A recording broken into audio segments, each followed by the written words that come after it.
మీ జీఐఈటీ ఇప్పుడు జీజీయూగా మారింది. 2000కు పైగా ప్లేస్మెంట్స్, ఐపీఎం, కేపీఎంజీ వంటి సంస్థలతో ఇంటిగ్రేటెడ్ కోర్సులు, యూపీఎస్సీ కోచింగ్, అడ్మిషన్లు ఓపెన్. త్వరలో శ్రావణ మాసం మొదలవబోతుంది. అయితే శ్రావణ మాసంలో ఎలాంటి పూజలు చేసుకోవాలి, ఎప్పుడు చేసుకోవాలి, ఇంకా రెండో శుక్రవారం అంటే వరలక్ష్మి వ్రతం చేసుకునేప్పుడు ఎలాంటి జాగ్రత్తలు పాటించాలి, అసలు ఎవరు చేసుకోవచ్చు, ఎవరు చేసుకోకూడదు వరలక్ష్మి వ్రతం, ఇలాంటివన్నీ మనం డీటెయిల్డ్గా తెలుసుకుందాము. గురువు గారిని అడిగి ప్రస్తుతం మనతో పాటు ఉన్నారు ప్రముఖ పండితులు శర్మ గారు. అలాగే ఆయన అందరికి తెలుసు నందిబట్ల శ్రీహరి శర్మ గారు. నేను శర్మ గారు అంటుంటాను, బట్ నందిబట్ల శ్రీహరి శర్మ గారు. ఒక్కసారి ఆయన అడిగి అన్ని డీటెయిల్గా తెలుసుకుందాం. గురుగారు నమస్తే అండి. వాగర్థావివ సంపృక్తౌ వాగర్థ ప్రతిపత్తయే జగతః పితరౌ వందే పార్వతీ పరమేశ్వరౌ ఆదిత్యాయ చ సోమాయ మంగళాయ బుధాయ చ గురు శుక్ర శనిభ్యశ్చ రాహవే కేతవే నమః. శృంగేరి జగద్గురు పీఠాధిపతులకి, కంచి పీఠాధిపతులకి నమస్కారములు తెలియచేసుకుంటూ కార్యక్రమాన్ని ప్రారంభిద్దాం. గురుగారు, త్వరలో ఇంకొక 4-5 రోజుల్లోనే స్టార్ట్ అవబోతుంది. అందరికీ ఇష్టమైనటువంటి శ్రావణ మాసం, ముఖ్యంగా ఆడవాళ్ళకి చాలా ఇష్టమైనటువంటి మాసం ఇదంతా కూడా. సో ఈ శ్రావణ మాసంలో అసలు ఎవరికి పూజ చేయాలి, ఏ అమ్మవారికి పూజ చేస్తే బెటర్ ఉంటుంది, అందరికీ మంచి జరుగుతుంది, తర్వాత ఎప్పుడు చెయ్యాలి, రెండో శుక్రవారం లేదా వరలక్ష్మి వ్రతాన్ని అందరూ చేసుకోవాలా, లేకపోతే కొత్తగా పెళ్ళైన వాళ్ళు ఆ ఒక్క సంవత్సరం మాత్రమే చేసుకుంటారా? ఎందుకంటే కొన్ని ఏరియాస్లో అలాంటి సాంప్రదాయం ఉంది గురువు గారు. గమనించుకున్నట్లయితేనమ్మా, శ్రావణ మాసం అనేటువంటిది మనకు 13వ తారీఖు రోజు నుంచి ప్రారంభమవుతుంది. గురువారంతో ప్రారంభమవుతుంది. పైగా ఆధ్యాత్మికకి ఆనవాలమైనటువంటి నక్షత్రాలలో కేతు నక్షత్రం అయినటువంటి మఖా నక్షత్రంలో ఇది ప్రారంభమవుతుంది. కాబట్టి శ్రావణ మాసము అనంటే యవ్వన మాసముగా చెప్పబడింది. 12 మాసాలలో శ్రావణ మాసం యవ్వన మాసంగా చెప్పబడి ఉంది. ఎందుకు గురువు గారు అట్లా? అంటే ఉగాది నుంచి వసంత ఋతువు ప్రారంభమవుతుంది కదా, అప్పుడప్పుడే అన్ని ఆకులు రాలి చిగురిస్తుంటాయి. ఈ శ్రావణ మాసానికి అన్ని చెట్లు కూడా మంచి పత్రములతో, ఆకులతో నిగనిగలాడుతూ కొత్తగా కళకళలాడుతూ కనిపిస్తుంటాయి. అందుకనే యవ్వన మాసముగా చెప్పబడింది. అంటే దీన్ని ఎలా అర్థం చేసుకోవాలి? ఈ శ్రావణ మాసంలో మనం ఏ సంకల్పం చేసుకొని మన ఇష్టదేవత ఆరాధన కనుక చేస్తే, ఇప్పుడు యవ్వనంలో ఏ పనైనా మనిషి చేయగలుగుతారు.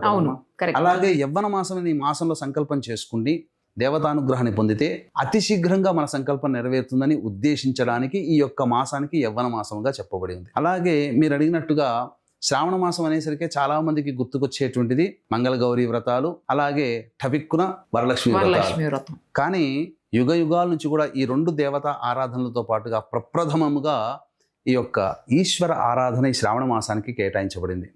పార్వతీ అమ్మవారు పరమేశ్వరులతో ఒకసారి సంవాదనలో ఉండగా ప్రశ్నలు అడుగుతూ ఉంటే, స్వామి మీకు ఏ మాసం అంటే ఎక్కువగా ఇష్టం అని అడగగానే టపీమని శ్రావణ మాసం అని చెబుతాడు. మన దగ్గర వరలక్ష్మి వ్రతాలు ఎక్కువగా ఆచరిస్తారు, కానీ నార్త్ సైడ్ కనుక మీరు వెళ్ళినట్లయితే ప్రతి ప్రాంతంలో కూడా కావడి పెట్టుకొని బంబం భోలేనాథ్ అనుకుంటూ వెళతారు. వాళ్ళ ఇంటిలో చెరువులో కానీ, దగ్గరలో బావిలో కానీ, ఇంట్లో కానీ శుద్ధమైన నీరుని కావడిలో పెట్టుకొని పాదయాత్ర చేస్తూ దగ్గరలోని ప్రముఖ శైవ క్షేత్రానికి పిల్ల పాపలతో కూడా వెళ్ళి ఆ స్వామిని దర్శించుకుని ఆ తెచ్చుకున్న నీటితో ఆ ఈశ్వరునికి అభిషేకం చేసి తిరిగి మొక్కు చెల్లించుకొని ఇంటికి వస్తారు. ఇలా మొక్కు పెట్టుకొని శ్రావణ మాసం అంతా కూడా చేస్తారు. నార్త్ సైడ్లో మనకు ఆషాఢ పౌర్ణమి నుంచి అక్కడ వాళ్ళకి శ్రావణ మాసం ప్రారంభమైపోయింది కూడా. శ్రావణ పౌర్ణమితో వాళ్ళకి సమాప్తం అవుతుంది శ్రావణ మాసం, మనకు అమావాస్య వరకు. ఇక గమనించుకున్నట్లయితే ప్రధానంగా ఈ యొక్క శ్రావణ మాసము 13వ తారీఖు రోజున ప్రారంభమవుతుంది. కాబట్టి చాలా మందికి ఉండేటువంటిది ఎప్పుడు శుభ్రం చేసుకోవాలి, ముందు రోజు అమావాస్య వచ్చింది, తర్వాత ఆ ముందు రోజు చూస్తే మంగళవారం అయింది, చేసుకోవచ్చా లేదా, సోమవారం నాడు మరి 2 రోజుల ముందర ఎవరు చేసుకోరు కదా. కాబట్టి ఈ సంబంధించినటువంటి బూజు దులుపుకోవడం ఇవన్నీ కూడా సోమవారం నాడు చేసుకోవచ్చు. కానీ శాస్త్రంలో ఏం చెప్పబడింది అంటే, చుక్కల అమావాస్య అయినటువంటి ఆషాఢ అమావాస్య రోజున పాత ప్రమిదలు, ఇత్తడి ప్రమిదలు, వెండి ప్రమిదలు, వెండి వస్తువులు పూజకు సంబంధించి అవన్నీ కూడాను 12వ తారీఖు రోజున శుభ్రపరచుకోమని చెప్పబడి ఉంది. 12వ తారీఖు రోజున గ్రహణం ఉంది, మన భారతదేశంలో కనిపించదు. కనిపించిన గ్రహణానికి ఎటువంటి ఆచార నియమాలు పాటించాల్సిన పని లేదు. కాబట్టి నిరభ్యంతరంగా 12వ తారీఖు రోజున మనం ఈ కార్యక్రమాలు కనుక వస్తువులు కడుక్కోవడాలు చేసుకోవచ్చు. ఇక ఉదయాన్నే లేచి కాలకృత్యాదులు తీర్చుకొని ఇల్లంతా కూడాను మళ్ళీ ఒకసారి చీపురుతో ఇల్లంతా కూడాను ఊడ్చిన తర్వాత అప్పుడు చక్కగా ఒక బకెట్ నీటిలో గళ్ళ ఉప్పు, ఏదైనా దేవతా నదికి సంబంధించి గంగాజలం కానీ, కృష్ణా, గోదావరి, నర్మదా నది నీరు వేసిన తర్వాత అందులో కొద్దిగా పసుపు, అలాగే కుంకుమ పువ్వు, జాజికాయ, జాపత్రి, ఇలాచి పొడి ఇవన్నీ వేసి పూర్తిగా కలియబెట్టేసేసి కరిగిపోయిన తర్వాత పొడి బట్ట తీసుకొని నీటిలో ముంచి ఇల్లంతా కూడాను శుభ్రంగా తుడుచుకోవాలి. పూజా మందిరాన్ని కూడా శుభ్రంగా తుడుచుకోవాలి. అదే నీటితో పూజ సంబంధించినటువంటి విగ్రహాలు కానీ పటాలు కానీ శుభ్రంగా తుడిచిపెట్టుకొని కొత్తగా వచ్చేటట్టుగా చూసుకొని చక్కగా అలంకరణ చేసి పెట్టుకోవాలి. పూజకి రెడీగా పెట్టుకోవాలి. ఇక తదనంతరం ఆ యొక్క ఇంట్లో ధూపం వేయాలి. ఎత్ర శుచి తత్ర దేవతాః. కాబట్టి శుచి శుభ్రత ఉంటే దేవతాశక్తి. పైగా లక్ష్మీ అమ్మవారి ఆరాధన చేస్తున్నటువంటి రోజులు ఈ శ్రావణ మాసం కాబట్టి ప్రతిరోజు కూడా ఉదయము సాయంకాలం ధూపం వేయాలి. వేస్తే ఈ యొక్క నెగిటివ్ ఎనర్జీ అనేటువంటిది ఇంట్లో వెళ్ళిపోతుంది. ఉదయము సాయంకాలం ప్రతిరోజు కూడాను దీపారాధన చేయవలసిందే. అందులో ఏమాత్రం సందేహం లేదు. ఉషస్సు సమయంలో, సంధ్యా సమయంలో, అనగా ఉదయం పూట సూర్యుడు రాకముందు నక్షత్రాలు వెళ్ళిపోయి వెలుగున్న సమయంలో దీపారాధన, అలాగే సాయంకాలం కూడా సూర్యుడు వెళ్ళిపోయి చీకటి పడకముందు వెలుతురుండే సమయంలో దీపారాధన చేయవచ్చు. ఈ దీపారాధనలో శ్రావణ మాసంలో పంచతైల దీపారాధన కూడా చెప్పబడి ఉంది. అంటే కొబ్బరి నూనె, విప్ప నూనె, వేప నూనె, ఆముదము, ఆవు నెయ్యి వీటన్నిటిని కూడా కలిపి దీపారాధన చేయవచ్చు. లేదుగా 5 దీపారాధన కుందులు పెట్టి ఒక్కొక్క ద్రవ్యంతో చేసుకోవచ్చు, దీపారాధన చేసుకోవచ్చు. చాలా విశేషంగా ఉంటుందమ్మా. అలాగే వీక్షించేటువంటి ప్రేక్షకులు కూడా కుక్కి సుబ్రహ్మణ్య క్షేత్రంలో గ్రహణ దోష నివారణ పూజలు, హోమాలు, కుజగ్రహ ప్రభావం వలన విద్యలో, ఉద్యోగంలో, దాంపత్య విషయంలో, సంతాన విషయంలో, వివాహ విషయంలో, రాణి బాకీలు, అలాగే రుణ బాధల విషయంలో, కోర్టు సమస్యలు, శత్రు సమస్యలు, సంతాన పరంగా ముఖ్యంగా సమస్యలు, కాలసర్పదోష నివారణ, ఇవన్నీ కూడా సంబంధించినటువంటి కుజగ్రహ ప్రభావం వల్ల జరుగుతాయి. కాలసర్పదోషాలు, సర్పదోషాలు. కుజునికి అధిష్టాన క్షేత్రమైనటువంటి కుక్కి సుబ్రహ్మణ్య క్షేత్రంలో ఈ చెప్పినటువంటి దోషాల నివారణకి ఆయా దోష నివారణ పూజలు, హోమాలు, అలాగే ప్రస్తుతం శని వక్రీకరించినటువంటి కారణం చేత 12 రాష్ట్రాల వారికి కూడాను సమస్యాత్మకంగా ఉంది కాబట్టి శని దోష నివారణ పూజలు, హోమాలు జరిపించి పూజ చేసిన కరంగలి మాల ఇవ్వడం జరుగుతుంది. అవకాశం ఉన్నటువంటి వాళ్ళు 12వ తారీఖు రాత్రి 8 గంటల లోపల స్క్రీన్ పై కనిపిస్తున్న నెంబర్కి కాంటాక్ట్ చేసి గోత్రనామాదులు నమోదు చేసుకోవచ్చు. ప్రధానంగా ఈ యొక్క శ్రావణ మాసంలో మంగళగౌరి వ్రతము, వివాహం కావాల్సిన అమ్మాయిలు, వివాహమైన ఆడవాళ్లు భర్త సౌమంగళ్యం పెరగడం కోసం, అనగా చక్కగా సౌమంగళ్యత సిద్ధి కలగడం కోసం, ఆయురారోగ్యాలు కలగడం కోసం ఈ యొక్క వ్రతాన్ని, గౌరీ వ్రతాన్ని, పెళ్లి కాని అమ్మాయిలు మంగళగౌరి వ్రతాన్ని ఆచరిస్తారు. బుధవారం వచ్చేసేసరికి గణపతి దేవత ఆరాధన, గురువారం ఎలాగో దత్తాత్రేయ ఆరాధన చేస్తారు. అలాగే శుక్రవారం మనకు చెప్పాల్సిన పని లేదు, శుక్రవారం మహాలక్ష్మి ఆరాధన. శనివారం నాడు ముఖ్యంగా వెంకటేశ్వర వ్రత ఆరాధన. చాలామంది సప్త శనివార వ్రతం అనేటువంటిది కొత్తగా ఈ శ్రావణ మాసంలో మొదలు పెట్టుకుంటారు. లేదా శనివారము వెంకటేశ్వర ఆరాధన చేయడము, ఆదివారము ఖచ్చితంగా శ్రావణ మాసం ఆదివారం చేసుకోవచ్చు. ముఖ్యంగా విశేషంగా శ్రావణ సోమవారాలు అనేటువంటివి చాలా ప్రత్యేకమైనటువంటిది. అవకాశం ఉంటే కనుక ఆదివారము, సోమవారము మరియు శుక్రవారం ఈ 3 రోజుల పాటు ఈ నెలలో ప్రధానంగా శ్రావణ మాసంలో ధూమపానం, మద్యపానము, మాంసాహారము, అలాగే దాంపత్యము విసర్జించాలి.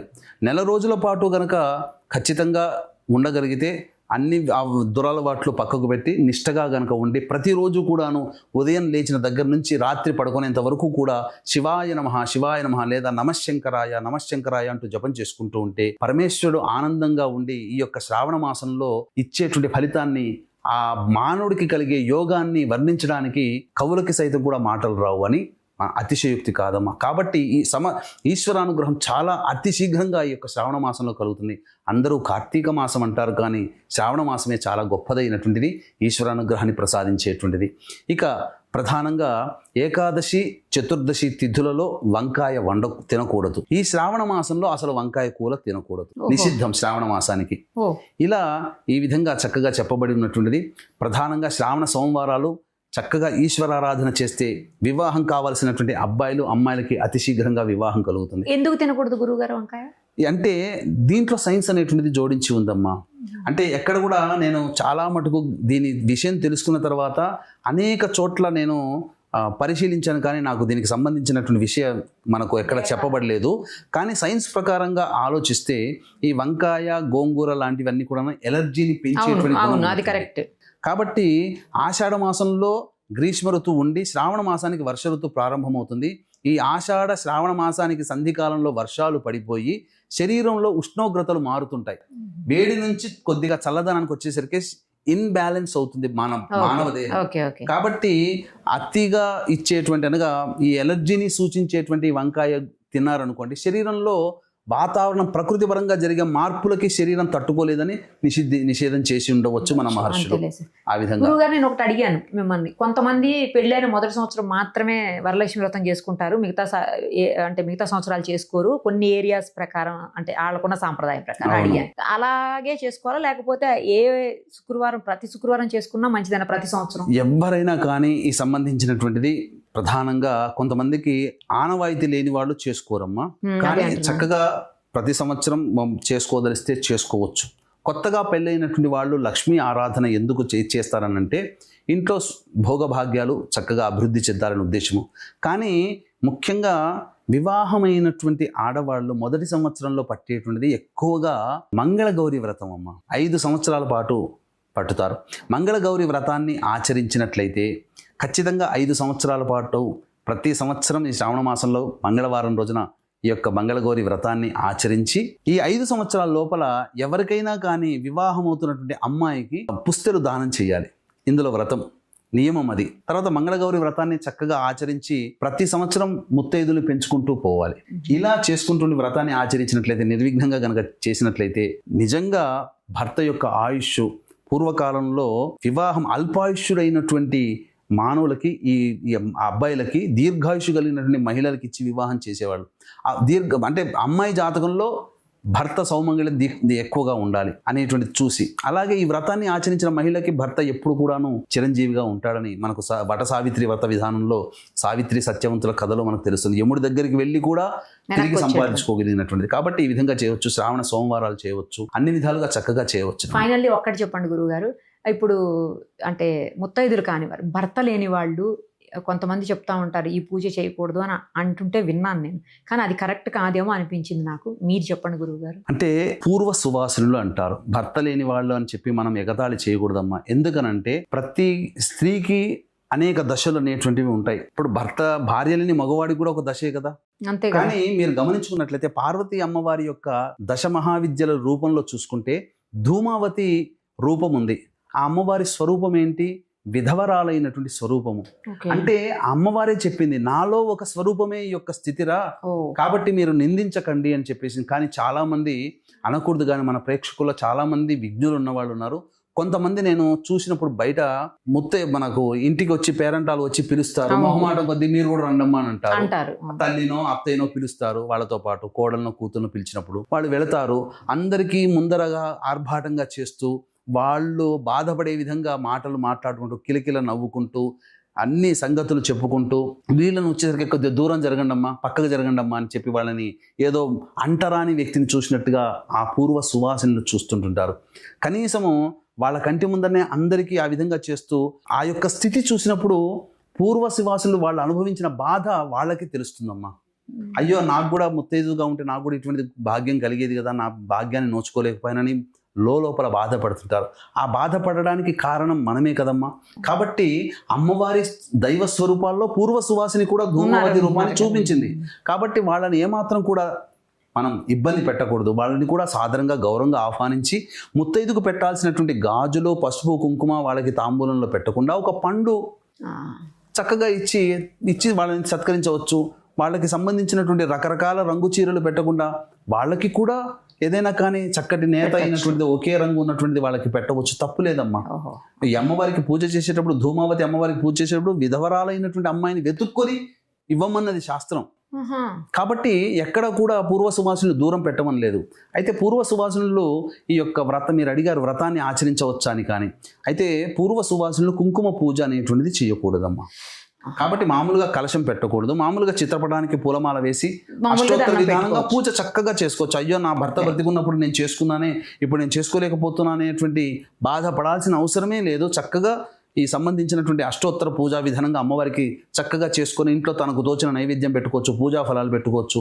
ఈ యొక్క శ్రావణ మాసంలో దానిమ్మ పండ్లు నైవేద్యంగా పెడితే వాళ్ళ కోరిక సంపూర్ణంగా నెరవేరుతుంది. పెళ్లి కాని అమ్మాయిలు ఈ విధంగా దానిమ్మ పండ్లు, జామ పండ్లు కనుక నైవేద్యంగా అమ్మవారిని పూజించి పెడితే చక్కటి వంశోద్ధారకుడైనటువంటి పుత్రుడు లభిస్తాడు. తర్వాత ఆడపిల్లని చక్కగా ఇంటి మహాలక్ష్మిలా కనవచ్చు. ఎందుకనంటే వంశం ముందుకెళ్ళాలి కాబట్టి మగవాడు. కానీ ఈ రోజుల్లో ఆడపిల్లే తల్లిదండ్రులని కాపాడుతుంది, ఆడపిల్లే చూసుకుంటుంది. ఆడపిల్లలకి జోహారులమ్మ. మగవాడు చూస్తున్నారో లేదో మనకు తెలియదు, కానీ ఎక్కువ మటుకు ఆడపిల్లలే తల్లిదండ్రులను ప్రేమిస్తున్నారు. ఆడపిల్ల ఉండాల్సిందే. కానీ వంశాన్ని అంటే మన ఇంటి పేరుని ఇంకొక తరానికి తీసుకెళ్లాలంటే మగవాడు కావాలి కాబట్టి పుత్ర సంతానం, అది ఒక్కడే కోరుకుంటే సరిపోతుంది. రైట్ గురుగారు, చాలా స్పష్టంగా అన్ని వివరించారు. Thank you so much. సర్వం శ్రీ ఉమామహేశ్వర పరబ్రహ్మార్పణమస్తు.